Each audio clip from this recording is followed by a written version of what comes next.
Olá, sejam bem-vindos a mais um Saúde em Diálogo com Vida. Hoje o nosso papo é um daqueles que mexe com a nossa cabeça e com o nosso prato também. Hoje a gente vai falar sobre alimentação, emagrecimento e também sobre um fenômeno que tem ganhado as redes sociais, o terrorismo nutricional. E para isso nós trouxemos uma convidada, a nutricionista Daniele Olivato, que é defensora da nutrição real e sem radicalismos. Então prepare-se para desconstruir mitos, entender melhor como é que funciona o processo de emagrecimento e refletir sobre o impacto dessas informações e desinformações que chegam até a gente. Mas antes, curtem, comente, compartilhe com aquelas pessoas que possam se interessar pelo assunto. O Saúde em Diálogo começa agora!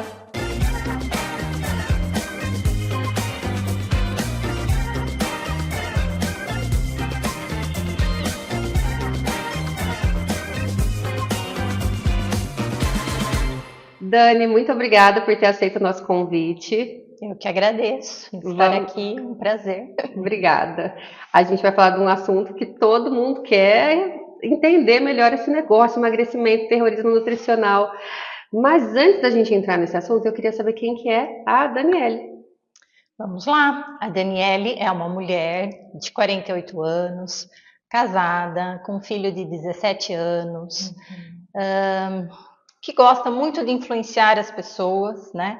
Então, no meu trabalho, faço isso no consultório, influenciar positivamente para uma vida mais equilibrada, mais saudável, sempre pensando lá na frente. Acho que esse é o meu objetivo principal, fazer com que as pessoas tenham mais saúde, né? E é isso, sou nutricionista, sou pós-graduada em nutrição clínica e especializada em saúde da mulher. Maravilhoso. E hoje a gente vai falar muito sobre emagrecimento saudável, não é verdade? Perfeito. E eu gostaria que você começasse a nos dizer que todo mundo busca emagrecer, mas a primeira referência que a gente tem sempre do emagrecimento é sempre a balança. A balança, ela é sempre um bom indicativo, o melhor indicativo sempre que a gente está conquistando os nossos objetivos? Nem sempre, muitas vezes não. Eu costumo comentar que as minhas pacientes às vezes chegam no consultório e falam: poxa, Dani, não vi diferença na balança, mas eu percebi muita diferença nas roupas, no espelho, na minha disposição, no meu intestino, no meu sono, né? E muitas vezes a pessoa está trocando gordura por massa magra, e aí a balança vai ficar a mesma, né? O mesmo peso. Então, nem sempre é ela que vai ditar o emagrecimento saudável, né? Então, a gente sempre precisa estar passando realmente por um acompanhamento para a Exato. gente ver essa questão, né? A proporção entre massa magra e massa gorda, né? Exatamente. Às vezes é isso que acontece, a pessoa está trocando e aí o peso na balança não muda, mas ela percebe, né? Algumas coisas a pessoa tem essa percepção positiva, né? Então não confie 100% na balança, confie naquela sua calça, se ela tá ficando mais folgadinha ou não. Gente, tem sensação melhor? Você não tá se pesando, você tá falando, será que eu tô emagrecendo? Aí você coloca aquela calça que não fechava tão bem, aí ela fecha. Isso é a melhor sensação, não é? Né? E trocar a gordura por músculo, sonho de qualquer pessoa, não, e você né? se olha no espelho, vê o corpo um pouco mais torneado. Exatamente. É isso que a gente tem que buscar sempre, né? É isso aí. Eu mesma tenho o meu peso hoje de muito tempo atrás, só que eu vejo que o meu corpo está diferente depois que eu comecei a focar em musculação. Então hoje eu tenho, minha queixa sempre foi quadril. A gente estava falando de quadril agora mesmo, né? De corpo, enfim. Sempre foi o meu quadril. Hoje eu olho ele com um olhar mais doce, porque olha, eu já fui muito cruel com esse meu quadril. Então, por quê? Depois que eu comecei a cuidar de fazer musculação. Então, tudo é isso, né? Veja na sua roupa. Tô com a bundinha mais empinada. Gente, como que mudou bumbum? Nunca pensei que musculação fosse mudar bumbum. Não empinado, também não, né? Não vamos exagerar. Mas dá uma diferença, é impressionante. A gente que está nesse processo de emagrecimento eterno, a gente sempre fica muito feliz. E aí a gente sabe que eu acabei de falar de musculação, né, que eu acho que isso também é uma coisa que interfere bastante, mas é muito além da alimentação, né, Dani? Tem sono, tem o estresse, tem a famosa microbiota intestinal que todo mundo fala. Então eu queria que você falasse um pouquinho disso, sobre o que vai além da alimentação e que influencia nesse processo de emagrecimento saudável. Sim. Pensando em emagrecimento, além da alimentação, acho que a atividade física, né? Acho que é essencial aí. Então, para quem não faz, é importante, de novo, até pensando lá na frente, né? Porque eu falo que é o esqueleto que leva, a musculatura que leva o esqueleto para passear. Então, a gente tem que cuidar da nossa musculatura pensando lá na frente. Então, a atividade física vai ajudar no emagrecimento. O sono realmente é um sono de qualidade. Então, tem muitos estudos já que falam da importância de se dormir bem, porque se você não dorme bem, os seus hormônios de saciedade, principalmente, acabam ficando alterados. E aí, durante o dia, você acaba comendo mais, comendo errado, né? Então, não é só a falta de disposição que você vai ter no dia porque você não dormiu bem. Tem toda essa questão hormonal envolvida, né? O estresse, né? Então, o estresse aumenta o cortisol e com isso, com o aumento do cortisol, a gente acumula mais gordura na região abdominal, então também não, né, atrapalha o emagrecimento. E a microbiota, como você disse, que eu costumo falar que é por aí que a gente começa, né? Então, quando chega um paciente no consultório, a primeira coisa que eu avalio é isso, né? A microbiota, porque é uma microbiota em desbiose, ou seja, em desequilíbrio, né? Ela vai atrapalhar o emagrecimento, porque você deixa de absorver alguns nutrientes, atrapalha a sua digestão. Então, a gente olha com muito carinho para a microbiota, né? Deixa em equilíbrio bactérias boas, bactérias ruins, para que a coisa flua melhor no emagrecimento.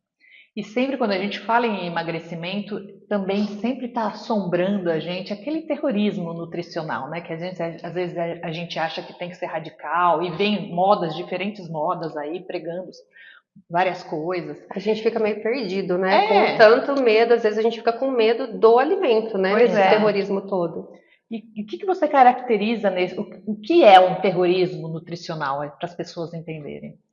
Terrorismo é isso, quando realmente você vê algum post, alguma reportagem, alguma coisa que te causa medo, né? Então, é binário. Então, as pessoas classificam o alimento como vilão ou como bonzinho, né? Ruim ou bom, saudável ou não saudável, e isso não é legal, né? Então, isso causa muitos problemas, muita confusão, né?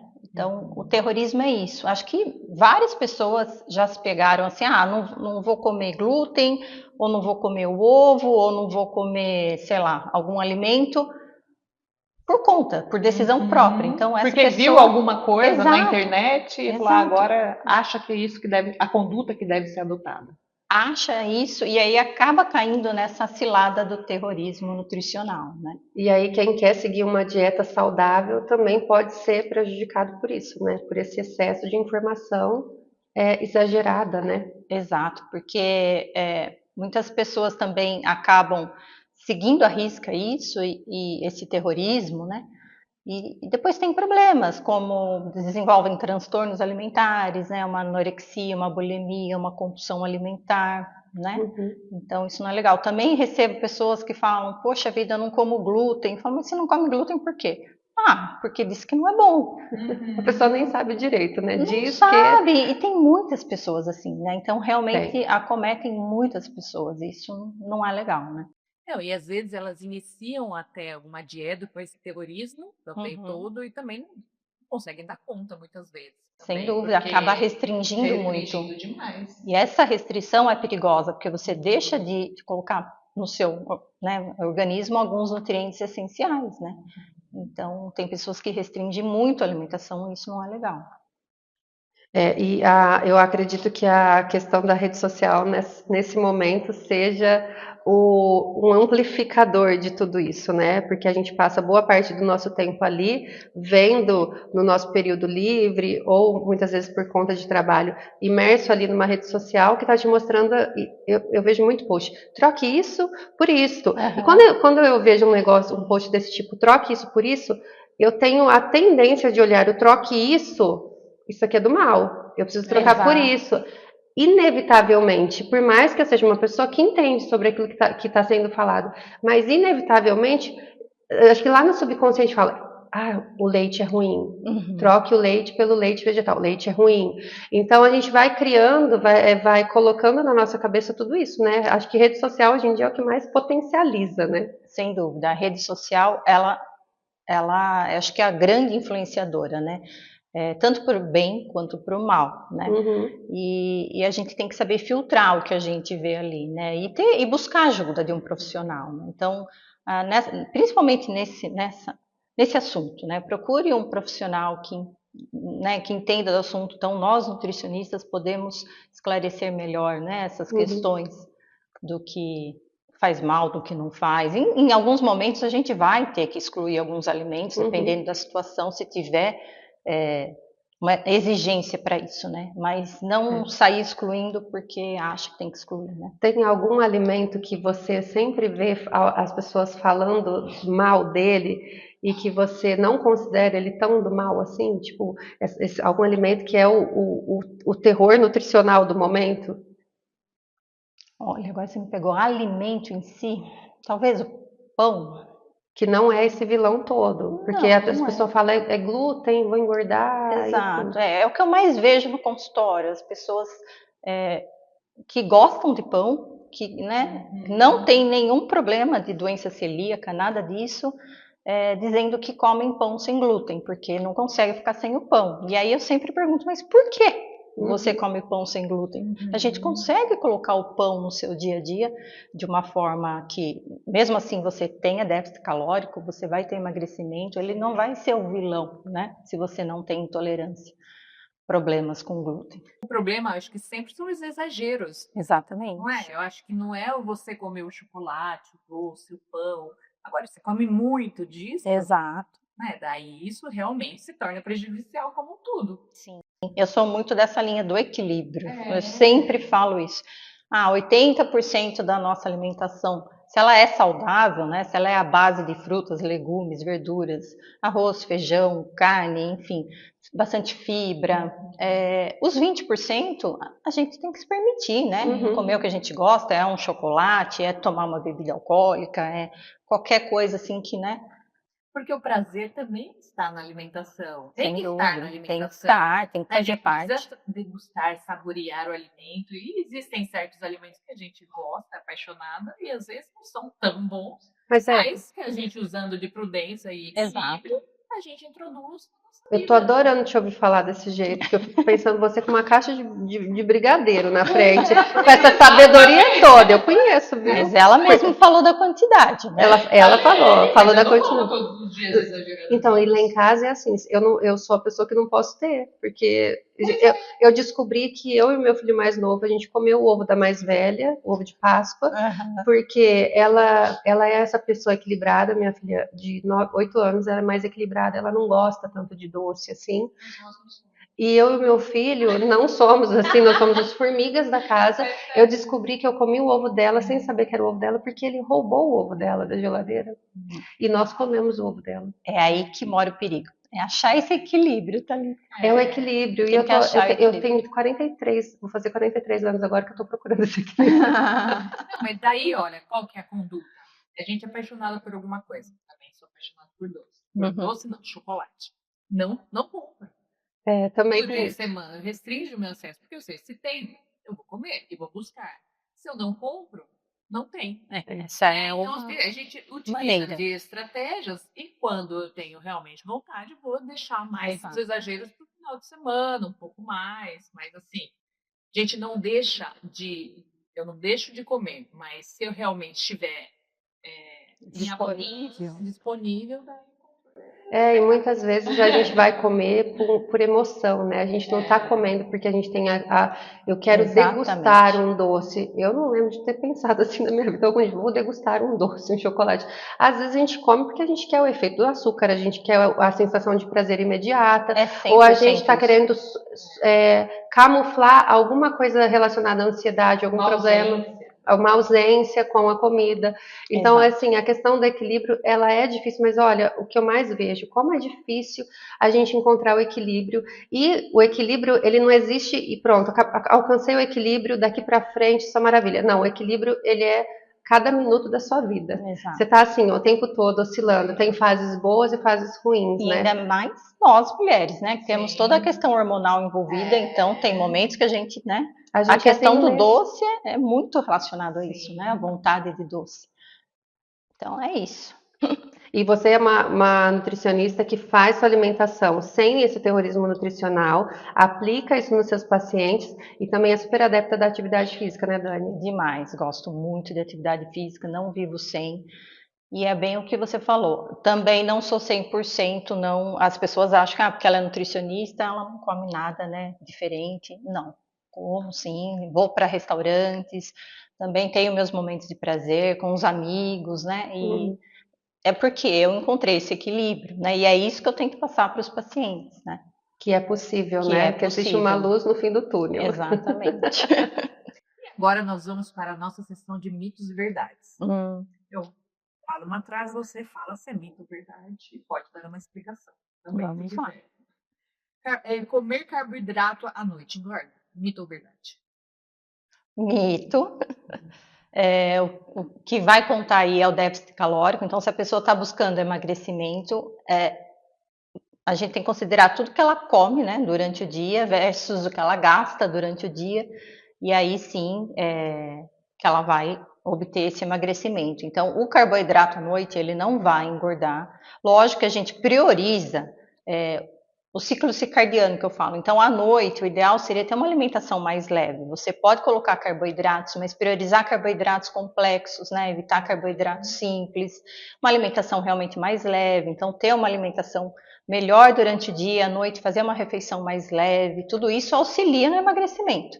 Mas falar que o carboidrato à noite engorda é mito. Quando você fala de carboidrato simples, você tem que priorizar carboidrato complexo ao invés de usar carboidrato simples. Fala pra gente o exemplo deles. Certo,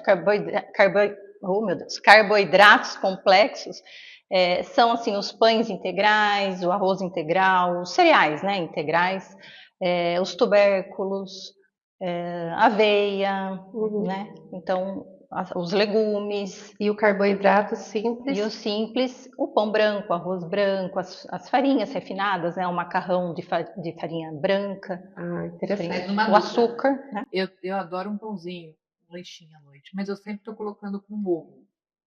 Isso ajuda. Isso ajuda.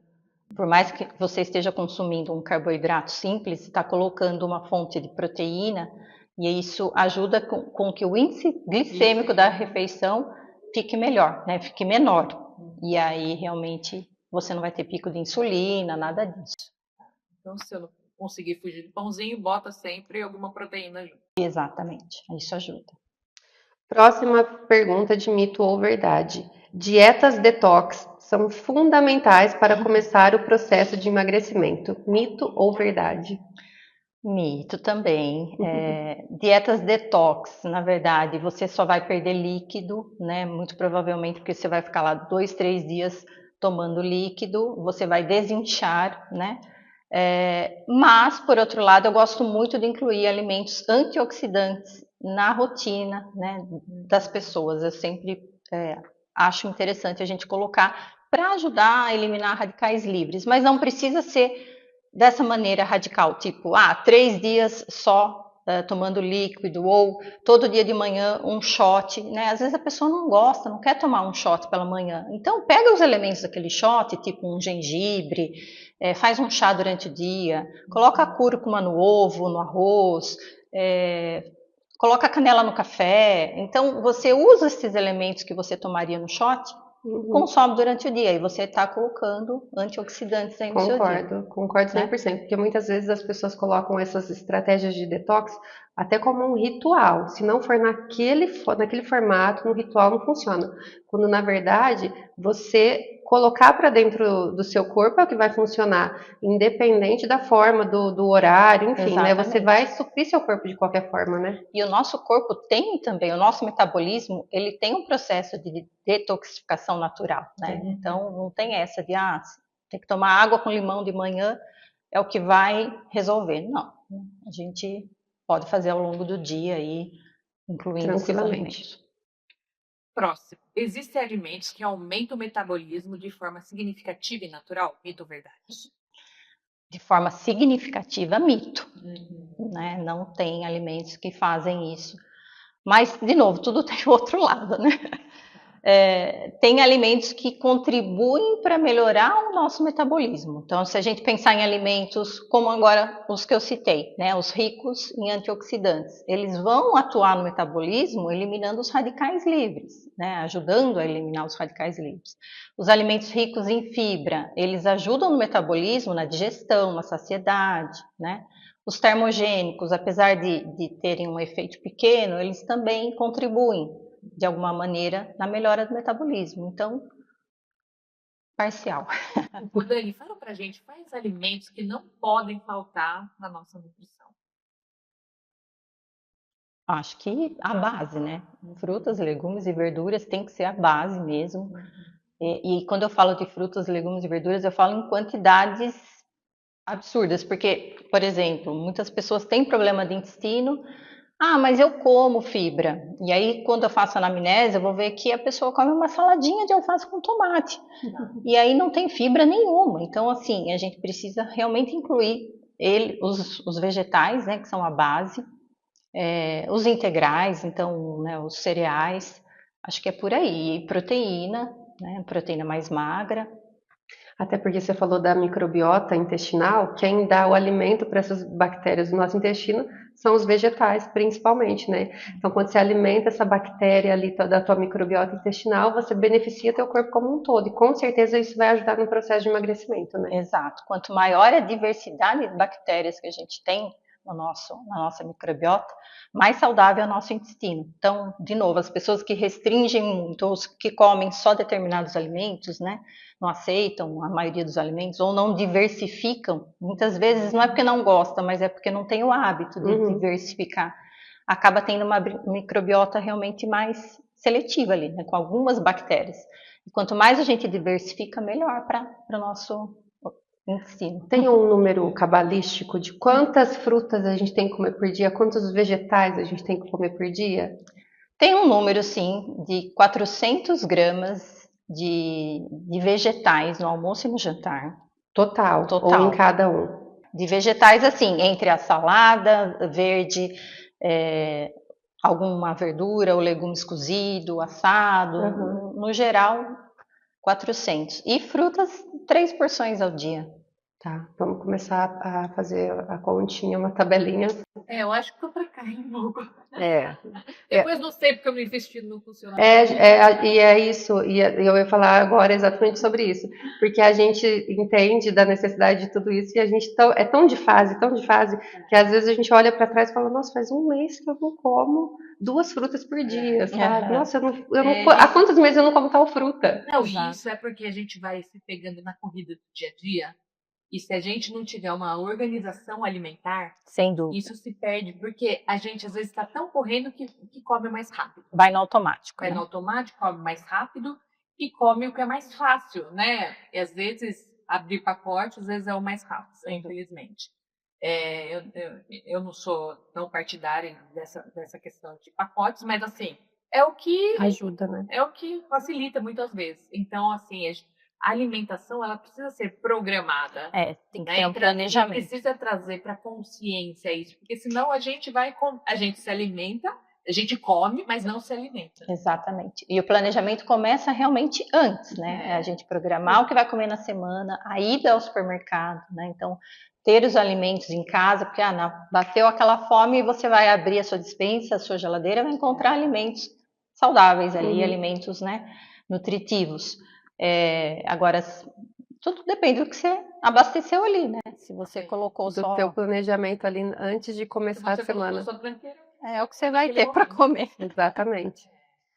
Muito bom. Agora, para finalizar a nossa conversa, que foi sensacional, eu queria que você deixasse uma mensagem final para aquelas pessoas que estão no processo de emagrecimento, que precisam de uma luz aí da Nutri. O que a Nutri tem para falar, pelo amor de Deus? Olha, a mensagem que eu deixo é o seguinte: emagrecimento não é uma corrida de 100 metros, é uma maratona. Então, tenha foco, tenha persistência, tenha disciplina e comemore cada vitória, mesmo que pequena, porque é difícil, né? Então, você conquistou alguma coisa, comemore e siga em frente, e dê um passo de cada vez também. Acho que esse é o segredo, não adianta querer mudar tudo de uma vez. Por isso que eu falo que é uma maratona e não uma corrida de 100 metros, né? E aí você só tende a ganhar, além do emagrecimento, você vai ganhar saúde aí pro resto da sua vida, porque você vai estar mudando hábitos, né, de vida, não só emagrecendo. Por isso que quando a gente é radical, a gente não consegue sustentar. Sem dúvida. Tem que ser sustentável, né? A palavra você tem que ser genuíno, tem que ser real e tem que ser sustentável. Senão a gente não chega em lugar nenhum, né? Por isso que é importante ir mudando uma coisa por vez, né? Um passo por vez, porque se querer mudar tudo, você não consegue. Você falou de um ponto importante, porque tem gente que fala, agora eu quero emagrecer, aí corta tudo, muda tudo. Não quer ver os amigos no fim de semana e de repente... Nunca mais põe um chocolatinho na boca, nunca mais toma um golinho de cerveja. Isso não é sustentável. Passou uma semana, tá atracada, com uma cerveja na mão e uma caixa de bombom no outro. E um pastel. No bar comendo pastel, chorando porque não deu conta. Mas é isso, né? É isso aí. Eu acho que o acompanhamento nesse momento é muito importante, porque você já sabe o que tá por vir. Exato. Então você vai alertando, vai chegar uma fase que você vai estar assim, vai chegar outra fase que você... E aí você vai motivando a pessoa a chegar no tão sonhado peso, na composição corporal, enfim, eu acho que esse acompanhamento ele é essencial para a gente chegar junto, porque quando você não entrega lá, né, a faca e o queijo e a pessoa só corta, não, você vai entregar a ferramenta, você tá do lado, você tá quase dando a mão, mas a pessoa sabendo que tem alguém de confiança ali do lado e que vai dar o suporte para ela, é muito mais fácil, faz toda a né? diferença, sem dúvida. Muito bom. Muito maravilhoso o seu trabalho. E sem contar que esse corpo maravilhoso, né? Ah, pronto. Nossa, a gente tem que se inspirar. A gente tem que se inspirar. E ó, foi fazer musculação hoje? Eu não fui faz dias. Essa semana. Não vamos falar dessa semana, não. Não vamos falar. Pula. Agora eu quero dar um recado para quem ficou aqui até o final, gostaram da conversa. Tem uma amiga que também está com todas essas dores aqui que a gente falou. Aproveita para já enviar para ela. Curte, comente, compartilhe. Aproveite esse momento que a gente traz especialistas da área para falar sobre saúde, bem-estar, qualidade de vida e fortalecer, como eu sempre digo aqui, fortalecer a nossa comunidade, que esse é o nosso objetivo. Muito obrigada por terem ficado até aqui. Tchau, tchau. Tchau, tchau. Tchau, gente.